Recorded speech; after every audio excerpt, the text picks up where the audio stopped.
Nailed it. The format for this meeting is a 10-minute speaker, our secretary's announcements, a coffee break and snack break, and our main speaker. Our first speaker for tonight is Will.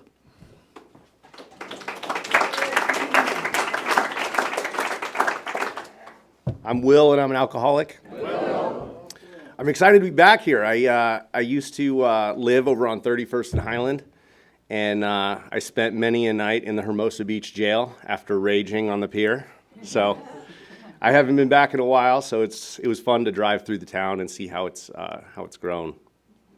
But yeah, I'm an alcoholic, and tonight I'm talking for 10 minutes, and I'm going to focus on my most recent relapse and kind of where my life was at and how this all happened. I first got sober when I was 27, and I was in a place, $30,000 in debt, wreckage for my family, damage across the board, misery, yada, yada, yada. Got sober with the program, did all the deals, sponsor meetings, worked the steps, and my life got better.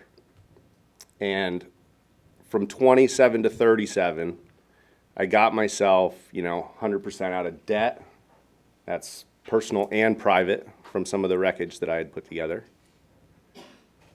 I got myself married. I had a daughter. I worked my way up through a company into a role of a vice president for a mid-sized company, so things were going well. I had money in my pocket. By all objective measures, my life was successful. And, that's not always a good place for me. I had my second daughter when I was 37. So almost exactly 10 years after I first got sober. And I had 2 kids, I had the wife, I had the dog, I just bought a house, had a great job.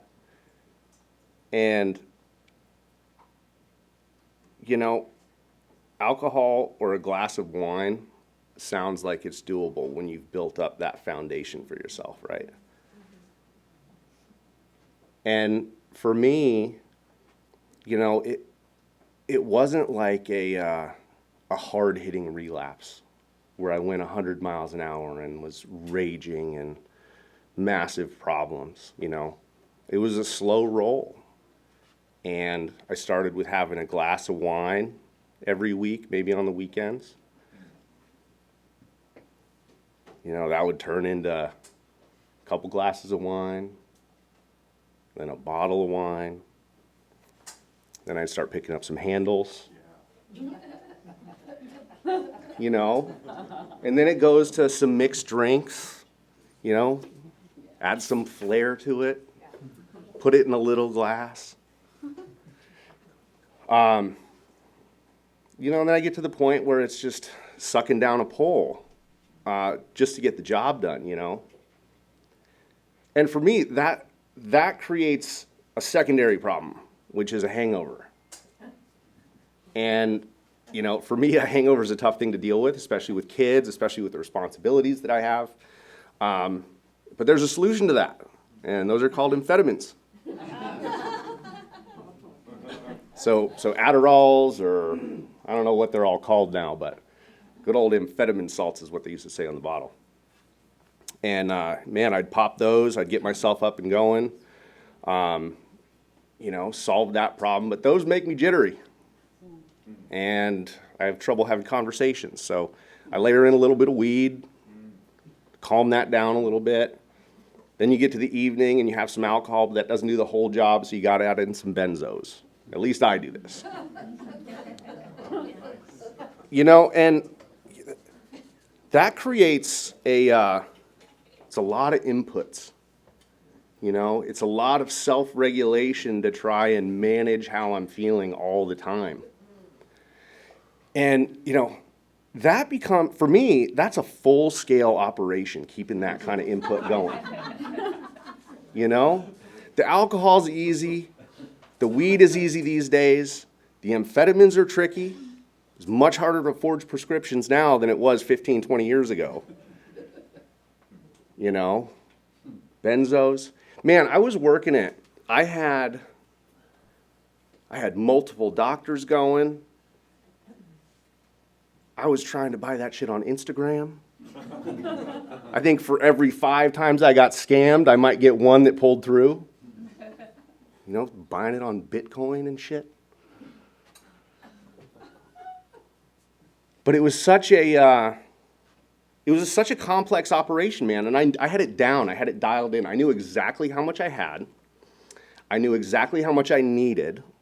I knew exactly when I was going to run out and what I had to do to keep that cycle going. So while I'm stuck in this cycle, man, and it's vicious, you know, all the while, you know, it's getting crazy out there, you know. Things get dark pretty quick. You know, I don't have the brightest outlook on everything just sober, you know. I struggle with that. But you layer in that many inputs, and things can get crazy. So, you know, I have these responsibilities. I have these kids. I have my wife. I have a dog. I have a job. And, you know, I chose every day, multiple times a day, drugs, alcohol, over all of my responsibilities. And you can't get away from that, or can't get away with that for very long, you know. And, you know, I ended up in a psych ward because of it, my first trip. And God bless the place, man, because, you know, I needed it for sure. I needed to unplug. So I had my stay in there, and I got out. And when I got out, I was not cured, you know. Suicide was on my mind heavily, right? After having all these inputs that were regulating my emotions, unplugging those really caused havoc on my brain, you know. So I came up with a plan that, you know, I was going to do whatever the fuck I wanted to do, and then I was going to end it. So I went on one last big bender, and, you know, I'll let you use your imagination, but it was wild. And people found out. That stuff's hard to hide. And so I came in, you know, getting caught was probably the best thing that ever happened to me, and I ended up, you know, crawling on my hands and knees, crying my eyes out in an AA meeting again, you know, begging for help.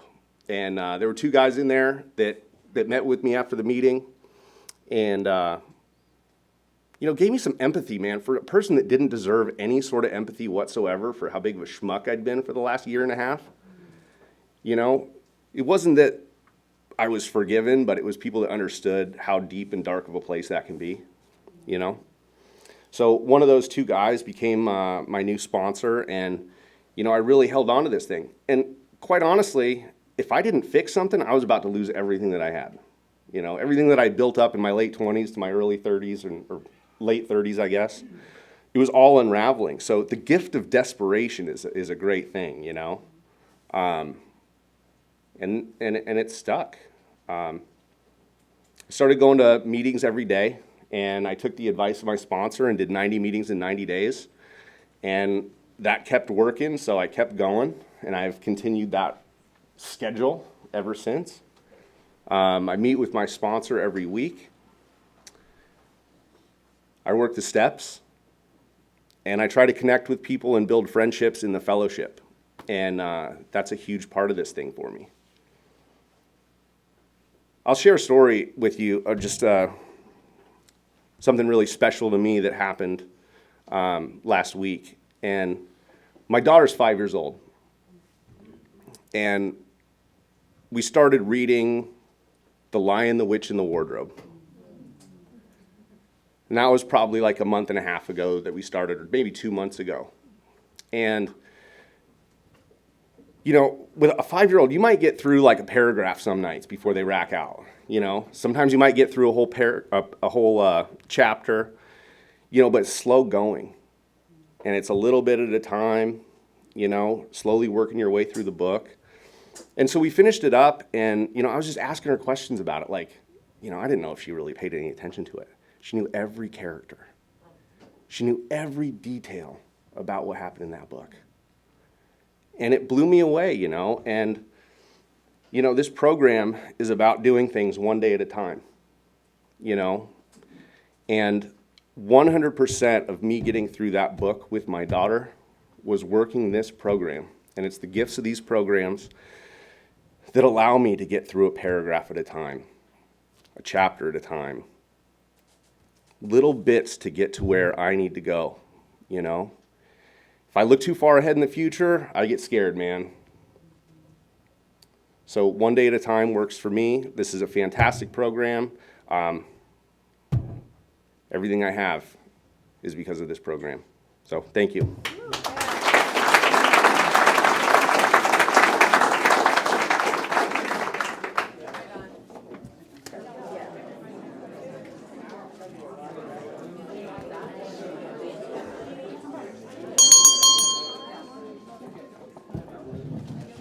We will now recite the Serenity Prayer. God, grant me this serenity to accept the things I cannot change, the courage to change the things I can, and the wisdom to know the difference. Now our main speaker will share his or her experience, strength, and hope with us. Please join me in welcoming Doug from Long Beach.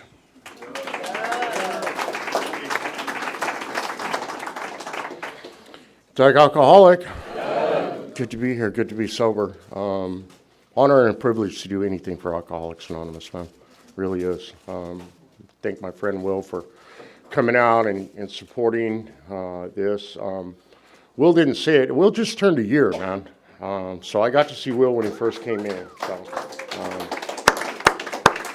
that's a big one. That's a real big one. I have a sobriety date. It's 4/14/21. That makes me 752 days sober as of tonight. And absolute miracle. I got a couple of friends here that are have had the how do you want to say that? They seen me drunk. I'm a bad alcoholic, man. Really, really bad. I'm lucky to be standing here, you guys. I'm probably going to break into tears a little bit because I'm just grateful just to be in this room. Just absolutely to be in this room. This was not my first sobriety date. I've had a few of them. I got introduced to the program of Alcoholics Anonymous way long ago, at around age 15. I grew up in a family where there was a lot of alcohol, there was a lot of violence. Alcohol was just a part of our cycle, man. That's what we did. Aunts and uncles that smoked pot and drank, and it's just one of those generations that we all did it. It was the norm, But there was a lot of violence, man. There was a lot of unpredictable behavior. I was a weird little kid. Used to set my toy box on fire, pee in light sockets, put dirt in my dad's gas tank, little juvenile weird shit, I was 4'8" until I was in the sophomore year in high school, so I was a little thing. A lot of fear, man, a lot of fear. I felt different. I didn't know why I felt different. I just felt different, man. Like, I'd get around people and it'd be like, where do you put your hands, How do you stand? Am I wearing the right clothes? That kind of weirdness, just anxiety ridden. And like I said, there was a lot of alcohol around my family, and I don't know, somewhere around 5th, 6th grade, man, we stole a 6-pack of Ham's beer from my stepfather. And another kid had scored a dime bag of homegrown. And we went over to this girl's house, and I remember drinking that beer and smoking that weed. And laying on shag carpet. And somebody put on Pink Floyd, Dark Side of the Moon. I wanted to feel like that for the rest of my fucking life, man. Oh my God, man. All that anxiety, all that weirdness, all that fear, all that just, oh my God, I love that shit, man. It felt like it was that part that God left out, man. Like everybody else had the magic answer. And, but I didn't know it was going to turn into 55 years old in Manhattan Beach speaking at an AA meeting, you know what I mean, with a shit ton of wreckage from there to here, you know. I just didn't know that it was going to turn into what it turned into. And I chased that shit. It was just, you know, juvenile delinquent shit, doing juvenile delinquent shit, you know. Smoking weed, staying out past the lights coming on, you know, in the neighborhood. You know, just normal kid shit, you know. Ditching class and you know, that kind of thing. I didn't know that it was going to turn into and have the consequences in my life and create the behaviors that were going to cause me numerous troubles, you know, down the road, you know. Missed opportunities, all kinds of different things. I said that I got to my first Alcoholics Anonymous meeting at around age 15. And the story behind that is I got drunk. We got into my dad's bar before school. And we were at the bus stop, and Brian Galubier kicked me with his cowboy boots in the stomach. And I pulled out a little pocket knife, and I switched at him. And it cut his shirt. And the little bastard ratted on me. And fucking ran to the principal, man. And I ended up with an assault with a deadly weapon charge, man. And so anyway, I got thrown into a boys' home.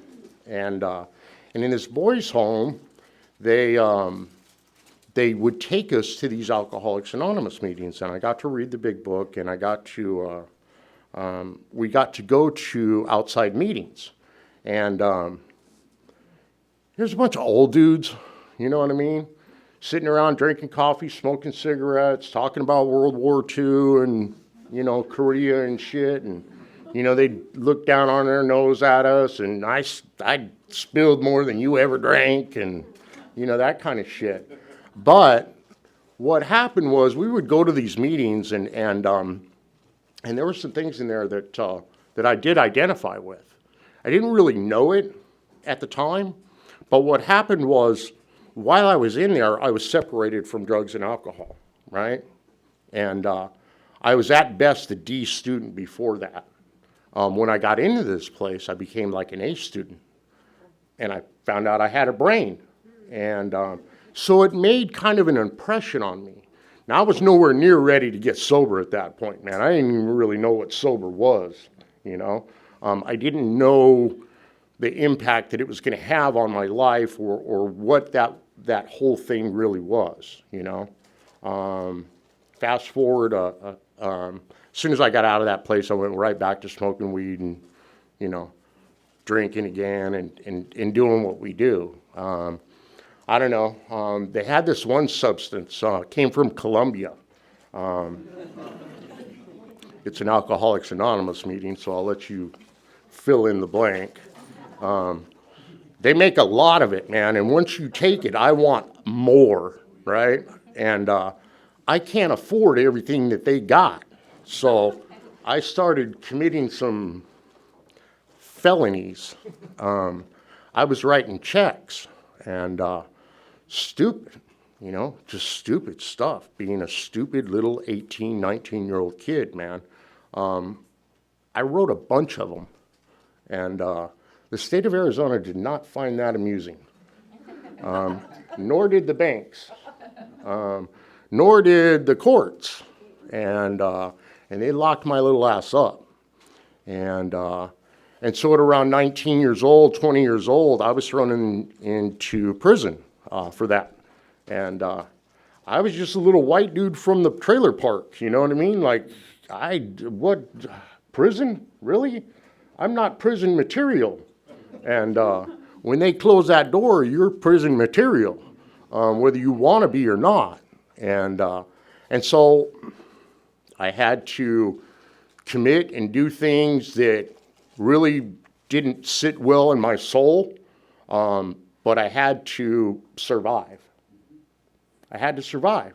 So I had to do things that wasn't proud of, had to exhibit behaviors and certain standards or prejudices that I really didn't believe in, but I had to do them anyway just to survive.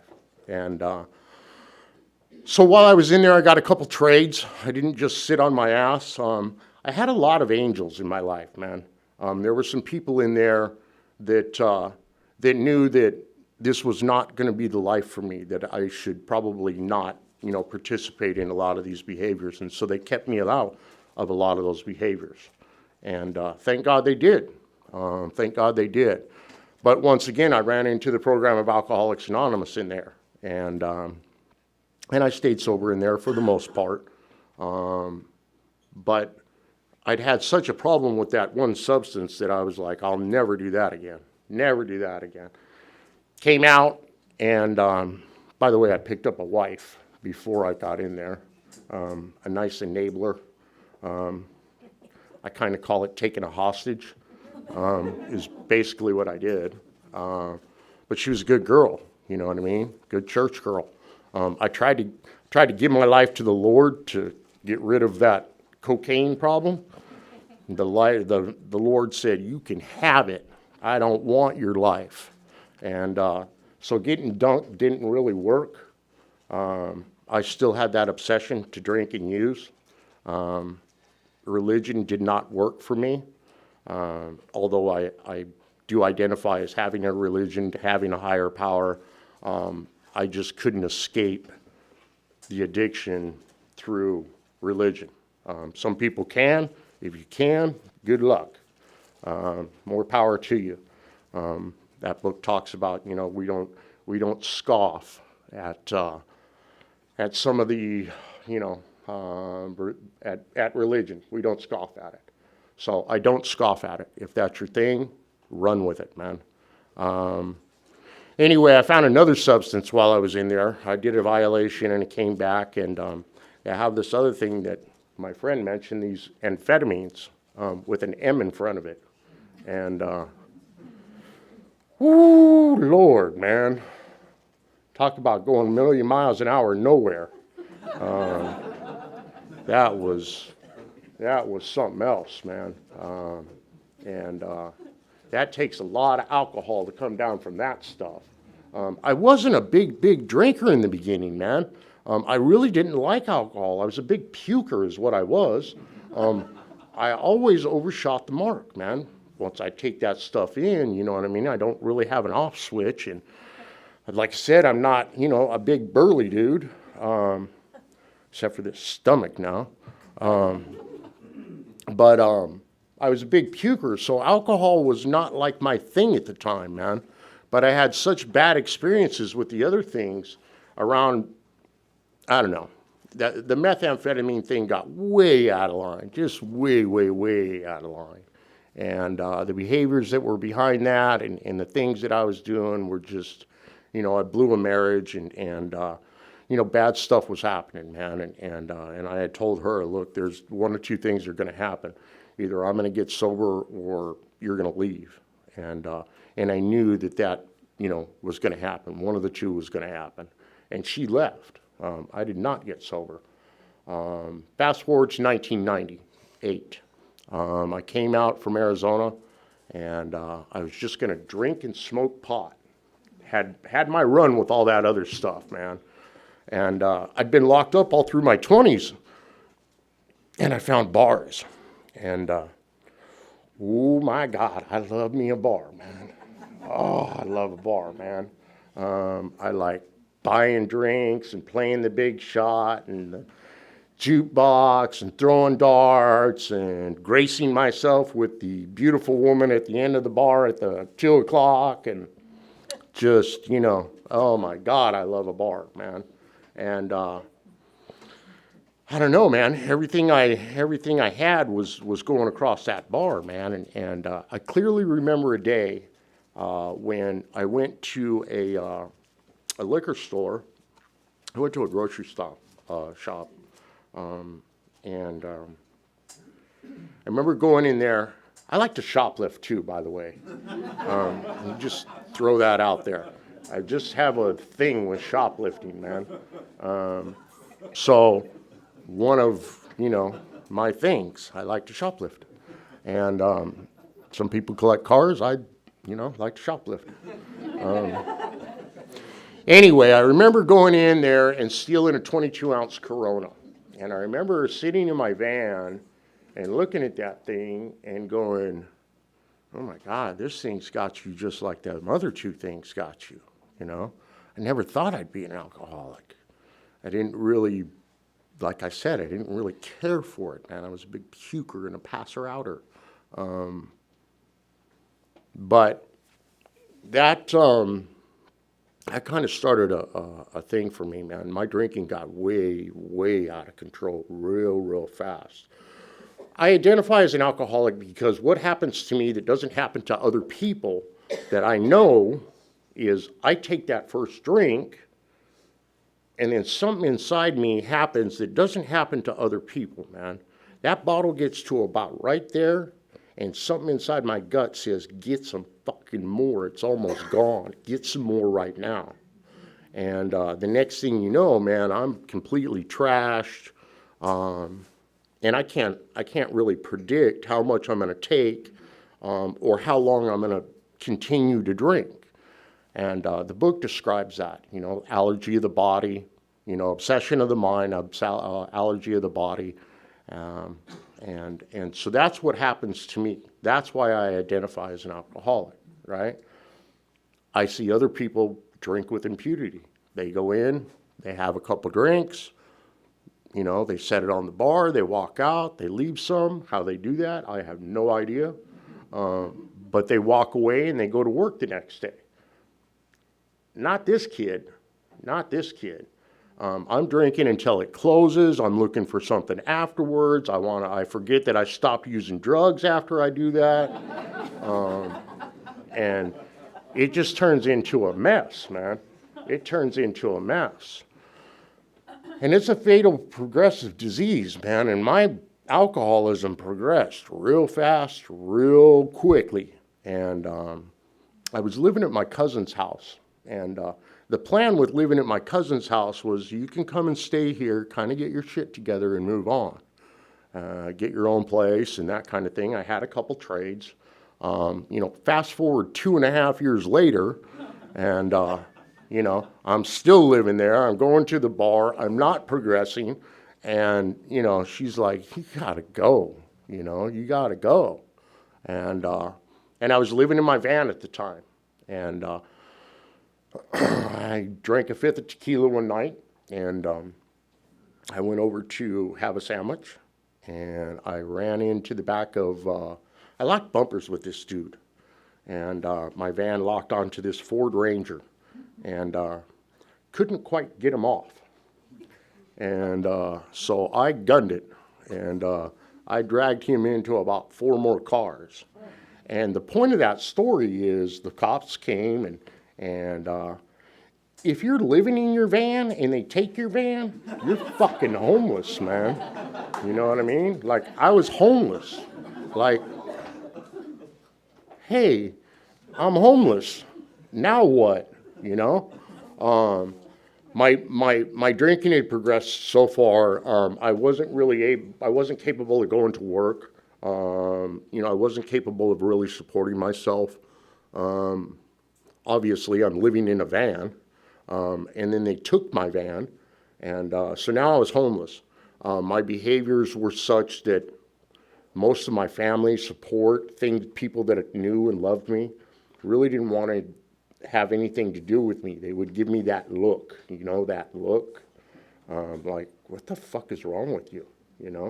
Like, why do you keep doing this? Can't you just stop? Can't you just slow down?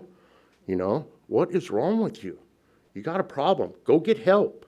They didn't know where to go to get help, but they said, go get help. Anyway, I was homeless, and but I was high bottom homeless. And what I mean by high bottom homeless is I had me a nice little tent. I lived off of the 405 freeway in Willow. There's a big Holiday Inn right there. And I had fresh sheets from the maid's carts, and I had shampoo and things of that nature. And so there was a Residence Inn around the corner that had jacuzzis and things like that. And when I'd get a little gamey, I'd go washy tubby dub in the, in the thing. And so, it takes a lot of vodka to live outside, man. I mean, there was a point in my life where, I was actually, had a little bit of integrity. I knew what work was. I lived indoors. I ate off plates, I didn't shoplift as much. Like I was semi-responsible, but when you're outside, man, that's a tough place to be, man. Like, how do you, I remember I was sitting at this park, and there was this little restaurant, little breakfast place, and I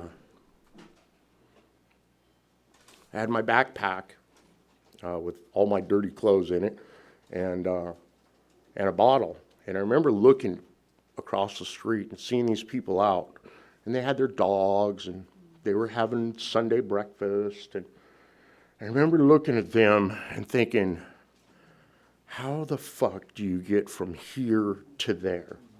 Like, how do you do that? Like, how do I get from homeless to there? And I couldn't really figure it out, man. And so, by the way,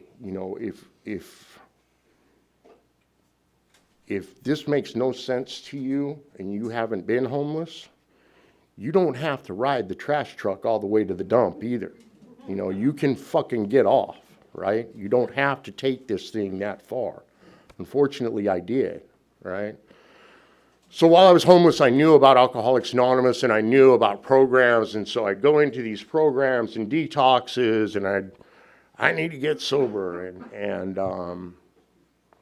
I'd get in there and 30, 60, 90 days, man, I'd be all ready to go.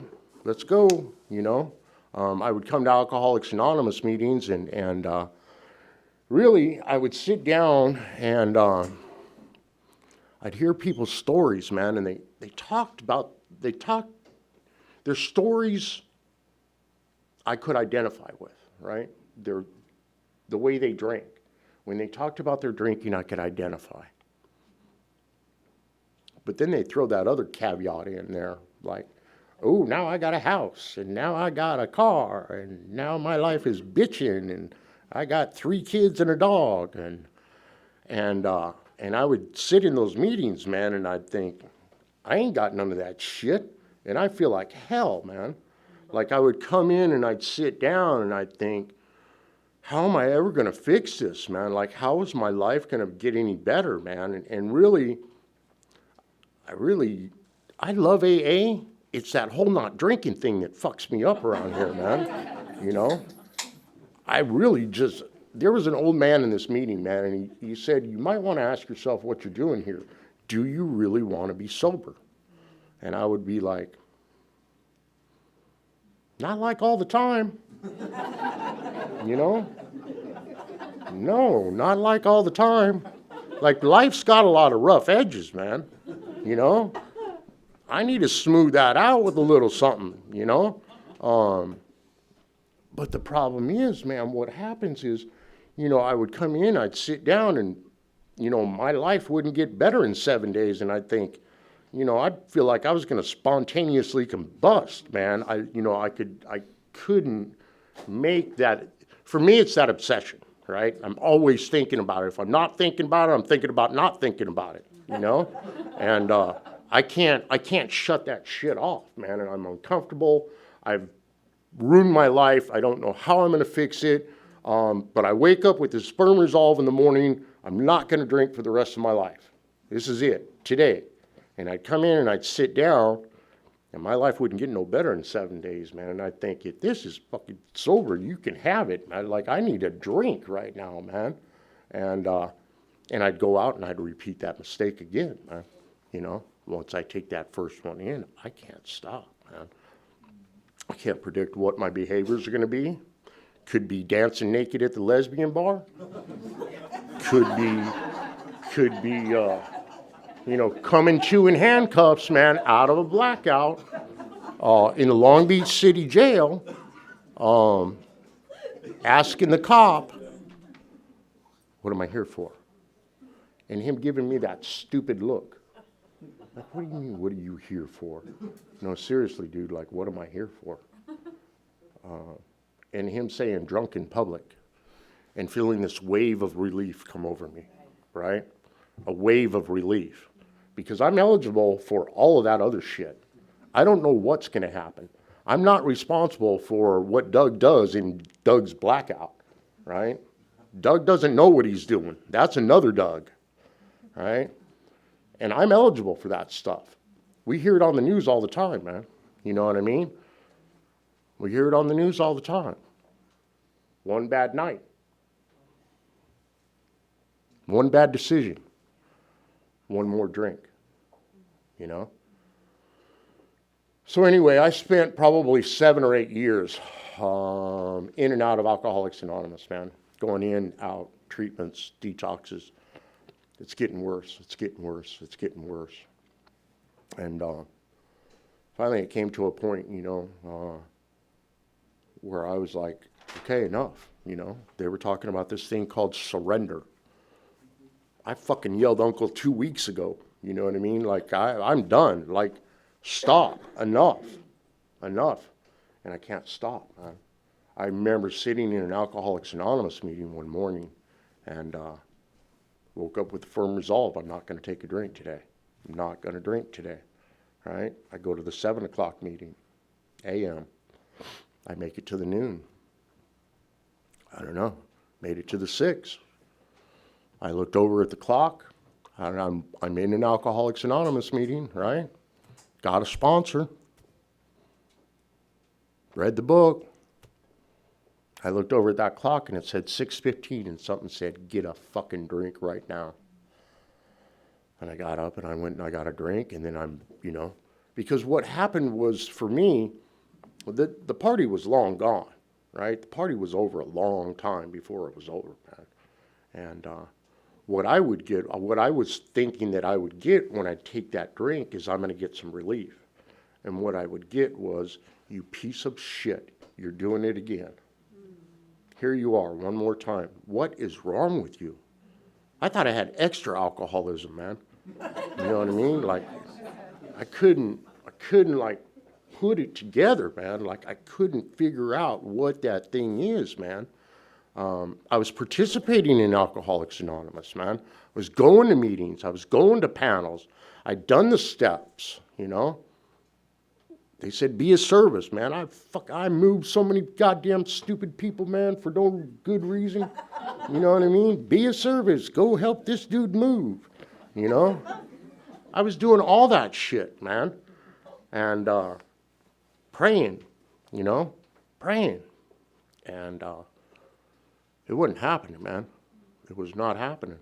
And I don't know, man. There was a sponsor that I had, and he went to his sponsor and he said, dude, I do not know what to do with this guy, man. I've taken him through the book. He goes to panels. He shows up to meetings every day. Like, then he goes and gets drunk. Like, I don't know what. And he said, I don't know what to tell you, man. Apart from divine intervention or a complete psychic change, that dude is fucked. And he told me that. Well, I'm like, well, that's wonderful. Like, where do you go get one of those, man? They ain't selling that at the grocery store that I'm shoplifting from, That shit ain't on the shelf, I can't, how do you get one of those, man? And I don't know. somewhere around 2009, man, I was able to sit still long enough for that to happen, right? That obsession got removed, and I was able to stay sober. And my life took off like a rocket, man, right? My life took off like a rocket. I was able to participate in life again. I was actually, living indoors, eating off plates. I was holding a job. Matter of fact, I got a really good job. Started making a bunch of money. Was still going to meetings. I got my driver's license back. Hadn't had one of those in 11 years. Got a place that was 2 blocks from the beach. Bought a bitchin' Jaguar. I had a bitchin' job. And somewhere around the 405 and around Westminster, I'm driving that bitchin' Jaguar, and the idea comes into my head. Maybe now, right? Maybe now you can drink. And that obsession kind of came back, and I thought, maybe now, right? Not living outdoors. Nobody's looking. I got all the stuff. I took that drink at around 714 days, man. 17 days shy of my 2nd birthday. And I crashed that bitchin' Jaguar into my bitchin' house. I lost that bitchin' job. I lost that bitchin' bank account. And that obsession was on my ass one more time, man. I was right back to square one, man. I could not stop. That lasted for about 8 months, man, and I was able to get sober again. And that time I was willing to, let me back that up, man. I was kind of sponsoring myself at that time. I don't recommend that. I was going to a lot of meetings, hadn't done a lot of step work, really, because I'm extra smart and I can quote from the book and shit and tell you what page it's on. And so I had a lot of self-knowledge, right? I understand what this thing's about. I know what you guys are doing. I don't necessarily need to participate in all that activity, but that's good for you guys, I don't know. When I got back that time, I had 2 DUIs and desperation again, man. And that time that obsession got removed one more time, man. And I was able to stay sober. And I stayed sober for almost 2 years. I had a sponsor and name. We talked on a daily basis. I was going to a lot of meetings, but again, no real inside work, nothing that, had any depth and weight to it. And I got mad at her. And because I thought at that point, well, I'll just, I'll show her, I'll go take a drink, and then I'll come skipping back into Alcoholics Anonymous, right? Wrong. I took that drink, man, it was about 1.5 years, and it got bad again. I mean, my alcoholism progresses really fast. The next thing I know, I'm sticking needles in my arms. I'm out there again, man. I mean, I'm really out there again, and I can't get back, man. I'm going into treatment programs and detoxes, and I'm just not. It's not happening. I don't know. I got lucky one more time, you guys, right? And that obsession was removed again, and that time I was willing to do a little more, man. Got on my knees every morning, thanked God, read pages, did some sage, read page 60 to 63, 84 to 88, 417, read Dr. Bob's thing, and then I would begin my day, right? All these rituals, right? All these little rituals that I would do. I would go to meetings, go to panels, did some step work. Not a lot, but some. But I had that routine, and I would keep that routine all the time, and I thought that routine would arm me against, that thing. And I don't know, I walked into a liquor store, I was working a lot. been in that liquor store across the street many, many times. Backed off of my meetings a little bit. Work became really important. I remember walking into a liquor store and just to buy, root beer and candy and shit. And in a liquor store, they got all the bottles right behind the counter and the glass, and you can just, that book talks about being placed in a position of neutrality where you don't really see that stuff, right? That obsession had been removed. So I wasn't paying attention to that shit. I need root beer and M&Ms, But I walked in there one day, and all of a sudden, I could see them fucking bottles. And I thought, well, that's strange. That's a little weird. Well, I don't need to tell anybody about that, right? That idea started playing in my head, man. I was isolating a lot. I was working a lot of hours. And I thought it was because I worked from home. I thought, okay, you're getting buggy, dude, You and the cats are, like you're all day with these cats, man, and talking on the phone, man. You're here from the time you get up till you don't leave the house, man. You'll throw in an occasional meeting, but you need to, get out some more, man. You're kind of reclusive here. And I don't know. I had that thing, man, and I took a walk to the beach, and that was somewhere in 2018.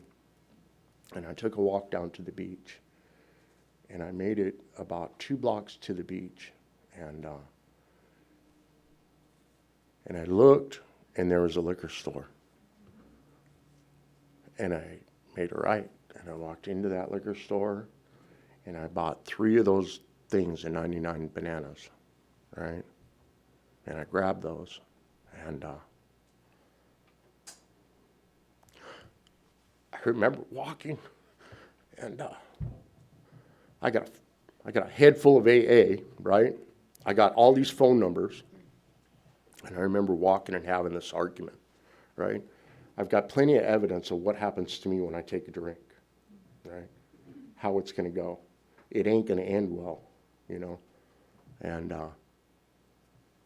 I walked for probably 5-6 blocks, man, and I uncapped that thing, man, and I took that drink, and it was 2.5 years, man. It was 2.5 years before I could come back, right? So when I tell you that I'm lucky to be standing here, all right, I'm really, really lucky to be standing here. It got bad, man. I'd been to 3 treatment programs, been to the hospital a few times. I went to a treatment program somewhere in August of 21, and I stayed the 60 days, right? Fine, I just need to get separated from a drink. I don't know about you guys, but I got to get separated from a drink. I don't know how to just walk into a meeting and do that. I just don't. I've heard of it, I've heard of it. Pick up the phone, call some people. I have not shown the ability to do that, right? I got to be separated. And so I got that 60 days, man, and I thought, okay, I'm cool, right? Got 60 days, So you can be sober, right? Anybody can get sober, right? How do you keep it? What do you do? Right? I was safe in these meetings. I'm cool in this room. What do you do when you walk out that door, man? Now what? Right? Now what? If you came in here to get sober, you're sober. If you haven't drank today, you're sober. Right? There's no extra sober. This is it. This is what we have to offer. Welcome. But there's a little more than that, I don't know. I walked out of that treatment program. I lasted a day and a half. A day and a half, man. I remember walking out that thing, and I remember the most lonely feeling I've ever felt in my entire life. Like it was me against, I didn't have a defense against that first drink, man. I did not have a defense against that first drink. And I don't know, fast forward 5 months later, man, I went in again. And I got lucky. They let me in one more time. I'd been to that same treatment program 5 times. 5 times, man. They didn't want to let me in. They're like, I don't know what we can do more for you, Doug. You know, like, you've been here 5 times, man. Like, I don't know what we can do for you. And, but they let me in. And that was April 14th of 2021, right? I just celebrated 2 years. And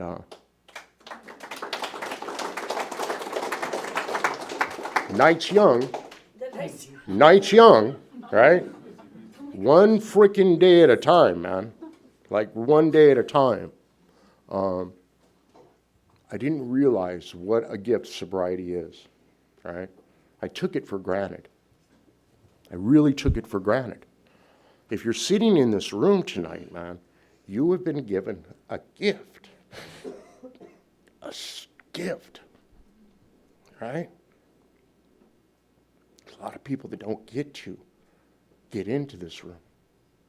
And there's a lot of people that go out one more time, right? I wasn't scared of dying, right? I really wasn't scared of dying. I was scared more of having to live like that every day for the rest of my life, you know? This lady, I remember this lady from my group during one of those relapses. She was taking me to meetings because I never stopped going to meetings. Don't give up. I don't care how many times you failed at this, do not give up. Please don't give up, right? Don't. You're welcome here. You are welcome here. If you come in, you grab your seat, you are welcome here. If you don't know how to stay sober, ask somebody. Believe me, there's no shortage of opinions as to what you need to do around here to stay and get sober. Man. You know, ask somebody. They will be more than glad to tell you what you need to do. All right? Tons of opinions around here. Right? I've been given a gift, right? And I treat it as such, right? A daily reprieve, right? I had to figure out, you know, why Doug keeps killing Doug. And that's where the steps come in. That's where some outside help came in. You know, and I've taken advantage of those things, man. But I keep it really, really simple. I don't collect a bunch of sponsees, you know. Here, look at my sponsees. I don't do a lot of that. I go to a lot of treatment programs. I work with guys on a daily basis, you know what I mean? I talk to people on the phone constantly. Alcoholics Anonymous is the center of my life, right? I keep this the main thing, right? Get to the pillow sober. If you get to the pillow sober, the rest of this stuff will work itself out. I promise you. Don't worry about the steps. The steps will work you. You know, that road starts getting narrower. I shoplifted the other day. It got narrower. You know what I mean? I don't know why. I don't know why. So you don't have to be perfect either. You know what I mean? Like, practice, not perfection. Right? I still do a lot of stupid shit. Right? I call in sick to work when I ain't sick to work. You know? But what I do, I do not take this thing for granted, right? If you're in this room, right, you've got a sobriety date, hold that thing tight, man. Hold it very, very tight. You've been given a gift. Please, please, please, I beg you. I have crash test dummied this thing for everyone in this room, man. It's not going to get any better. And sometimes we don't get to come back. So I am very, very grateful to be here. I'm grateful you guys have been extra polite. Thank you. It's been a privilege and an honor to come here and sit with you guys and tell you my story. Thanks.